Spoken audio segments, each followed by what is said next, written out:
everybody, my loyal listeners and followers. Thank you very much for tuning in. This is a voice video recording of the new moon newsletter I sent out on Monday. So the new moon in Gemini occurred on Monday evening, around 8, 9 in the evening, depending on where you were living. And, you know, a new moon is a great time to plant seeds of all sorts, both in your mind and in the ground. I'm planting some bean seeds. And we have a new government here in Australia. Will they be more enlightened than the previous one? Are our current laws actually constitutionally valid? Who else is feeding us fables? Gemini energy has brought my attention to Galactic Astrology. Is this some new age stuff, or does it actually have some value for us? And a reminder that the HeartMath Institute has information that is useful about our hearts. And I share a new meditation technique. So let's go with the new moon in Gemini, which took place on Monday evening, wherever you were in Australia, and if you were living somewhere else, adjust for your time zone. And you know, the new moon is an ideal time to set intentions. What do you plan to do in the next 28 days? Plant some seeds for the future. What do you want your future to look like? Never mind what's going on outside. What do you want your future to look like? What can you manage? What can you control? So I thank you to my friend Susie Carlton for sharing some thoughts about the new moon in Gemini. So embrace the new moon energy by getting out there and simply having fun. Gemini is governed by Mercury. It's a bit of a trickster. Communicate with others in whichever way works best for you. Remember that Mercury is retrograde until Friday. So set up your communication times accordingly, just be wary. Gemini moves very quickly and requires us, inspires us and gives us energy to try new things, see new people and experience the world through a different lens. Remember your siblings and your neighbours and set up some social time together. Reading is strongly associated with Gemini. So get your reading list back on track. What are you really interested in? Are you pursuing your interest? Draw up a reading list and pile up the books somewhere visible and then work your way through them. This will really stimulate your intellect. Really good in the southern winter when outdoor activities are not really appealing. Especially if you're living down south in Australia. I believe it's very cold. Be sure to ground yourself and your energy. Choose a yoga style that quietens the body rather than a vigorous workout which hypes up your adrenals. Yin yoga is perfect if you can find a class nearby. And finally, focus on your breath to quell your thoughts by choosing a meditation style that works well for you. Sometimes when the mind is going bananas, it can help to have a simple mantra to repeat, to focus the mind and the breath.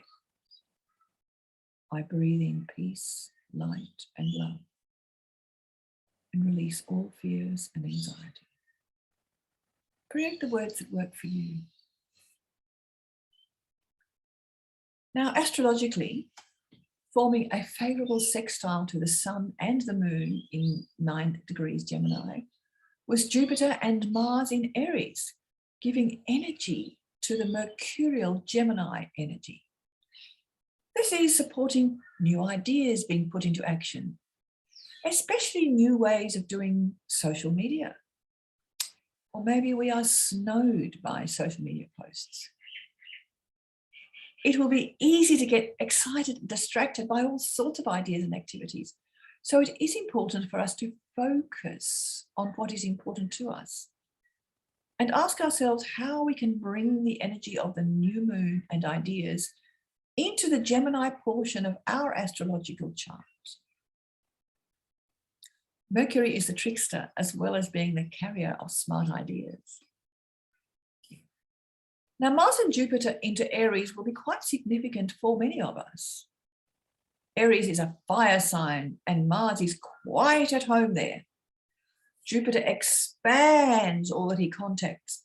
So take action in the Aries part of your chart and let the energy of Jupiter make it so much more effective. You will have had the 3 weeks of Mercury retrograde to make your plans. So from Friday, the 3rd, it's a time to put them into action. Mars and Jupiter are forming a sextile, favorable relationship with the sun and moon. So you should have plenty of energy to go forward. I have in mind, if you were a surfer, I'd be encouraging you to catch this wave. In the meantime, Uranus is moving closer towards the North Node in Taurus, wanting to revolutionize the way we manage our earth, our food, our possessions, while at the same time demanding that we clear out old traumas in the Scorpio South Node. Now, this nodal axis is the survival axis and is related to family and family connections. Is there a deeply buried relationship drama that needs to come into the light and be resolved? Only you will know that. Now, to illustrate how this happened in my life, we had a full moon in Scorpio a week or so ago, and on the South Node. And I shared a chat with a young lady who has been betrayed by her partner, impregnated by him, and he passed on an STD.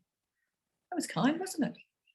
Very scorpionic energy and difficult for her to process. Imagine you being left like that. How do you manage? In that same week, I hosted a gentleman who was working in the social welfare field. And his role is to support men who are the perpetrators of domestic violence. Another Scorpio theme. Now, while these issues haven't impacted on me directly, I find it interesting that they have nevertheless been in my energy field at that particular full moon and lunar eclipse. So did you notice anything in your life in the week of the 16th of May? Please let me know how you experienced that eclipse. As some of you will know, it's been raining almost continually here on the Gold Coast since Christmas. A most unusual weather pattern. This has made yoga at the beach a real challenge. Every Monday and evening and Friday evening, I need to check the weather forecast and decide whether I will teach the following day. Often I delay the decision until the morning because the forecast is not always right. It's become a little wearing and is no good for the continuity of my loyal yoga students. It would be so nice to share a sheltered space. But I believe that the flexibility offered by an outdoor class is really appreciated by the students. It's only me who's got to make the commitment. They don't have to come if they don't feel like it.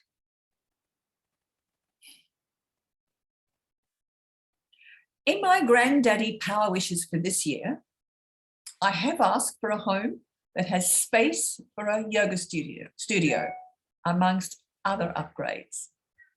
Ask me about what a granddaddy power period means. The Great Seal of the Commonwealth. Now, over the last few weeks, some of you may be aware that I've been quite committed to working with the election of a new government, the process of electing a new government. And I heard conversations that the Great Seal of the Commonwealth was removed in 1973. Oh, so what, you say? I understand that the net effect of this is to make amongst many other issues, any laws passed by our parliaments since 1973 null and void. The implication is that we are all living under laws which are not valid according to our constitution. In researching this, which is difficult because so much is censored, it appears there has been no legal authority to remove this seal. Now, Rod Cullerton, a former senator from Western Australia, has a quite interesting report on that, and I'll put the link below for you to have a look. I raise this for your attention if you live in Australia, because the information fits with my knowledge that Pluto, the planet of transformation, is in its final degrees of Capricorn.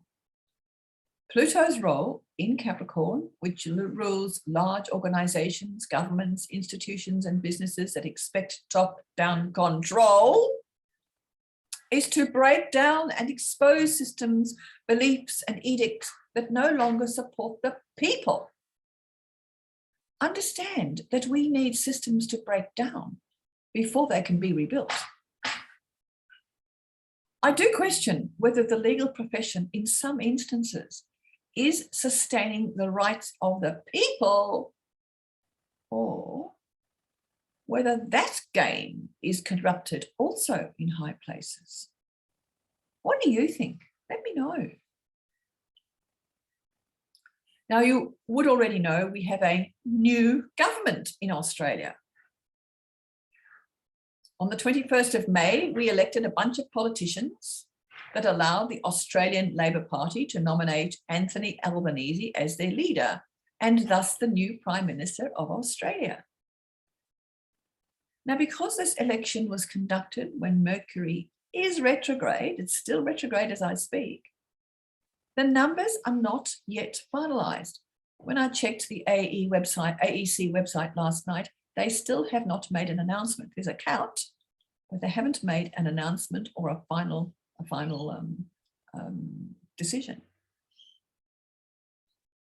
Now, while there has clearly been a swing against the Liberal National Coalition to the ALP, the notable result is that there are now 7 independent members in the parliament, 4 more than last time. My perception is that while the acceptable political story has been that the people can choose between 2 parties, a lot of people just think, oh, it's the ALP or Liberal Labour. Well, you know, that's not the case. And when you see that people have chosen independence, you understand that we do have other options. Is this introducing chaos into our government? Perhaps we need chaos in order to create a better way to manage our amazing country. We have until 2025, when the global energy will be very different, to consider other options. May we create a better place for ourselves and those who inherit from us. What do you think? Do you think you ought to become involved more in the political process? Let me know what you think. Now, Uranus in Taurus has some interesting manifestations, and I've often heard from other astrologers to expect earth changes. So, you know, volcanoes, earthquakes, floods, and all that sorts of things. And at the very least, expect upheavals in places where we've had much stability for a long time. Uranus is the maverick. It's the higher octave of the Mercury vibration. So Uranus is bringing in new ideas. And unexpected changes are the hallmarks of Uranian energy. Taurus is the energy of the earth. And so maybe we could expect issues with food security. I've spoken about that before. Last time Uranus was in Taurus, it was just before and during the Second World War. And indeed, there were food shortages. And this was popularly ascribed to the need to keep the troops fed and has some credibility. But this time, our food supplies are being impacted by other things. In Eastern Australia, weather conditions such as the floods here in places where there are fertile lands for growing food, and even overseas in Canada, where disruption of food supplies has occurred because of the transportation issues. Truckers, you know about the truckers, don't you? If you don't, ask me, I'll tell you. So to be practical, I suggest that you ensure that you have sufficient supplies in your pantry so that if you cannot get out to shop or the shops don't have any food, at least you have something in your home. And be prepared to share with others who don't have. Be prepared to share with a neighbour who's less fortunate or who's not well or immobile for some reason. And as you look at the bigger picture, can you draw any other parallels between the pre-war situation and our current situation? Have we actually learned from the past? What can we change? Galactic astrology. You heard of a galactic astrology? I was very excited to listen to Pam Gregory interviewing Julia Balaz about galactic astrology. It's not something I've considered, but here is Gemini with new ideas. Julia works with quantum healing hypnosis, which has allowed her to assist clients in accessing data not only about past lives, but past lives in other star systems, such as Andromeda, Lyra, Sirius, and the Pleiades. If you have never heard of any of these, maybe you'd like to check her out. And I'll put the references below for you. I have long considered that I have had many past lives, as most of us have. But I've never really thought that I could have had lives on any other parts of the galaxy. Who knows? You know, we can never prove any of this. But if it helps to heal past traumas and assists us to live better lives now, it has value.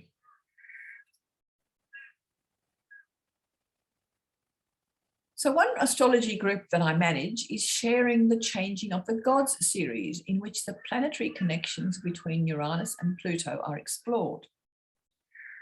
And it's very interesting to see the societal upheaval when the energy between these two planets collides, as in a square, an opposition, and a conjunction.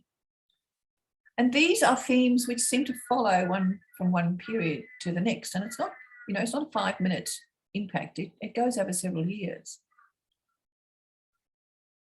When I watch the series, I find it's not just the movies that they show, but there is so much useful information coming in from other astrologers in the interviews following the various episodes.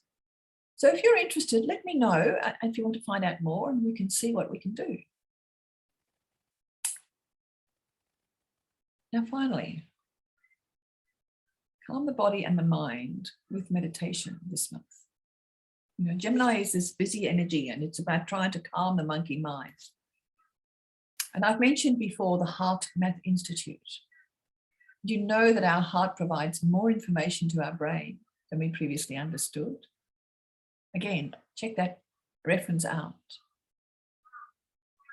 A very useful meditation technique is to focus on your heartbeat. I'll come to that in a moment. I'll give you a meditation to try. I just wanted to finally talk about what it means to be healthy in Gemini, because Gemini energy is all about the breath and the mind, ruler Mercury. And often those who have issues with breathing and suffer asthma have dominant Gemini themes in their astrology charts. And this is me with a Gemini ascendant.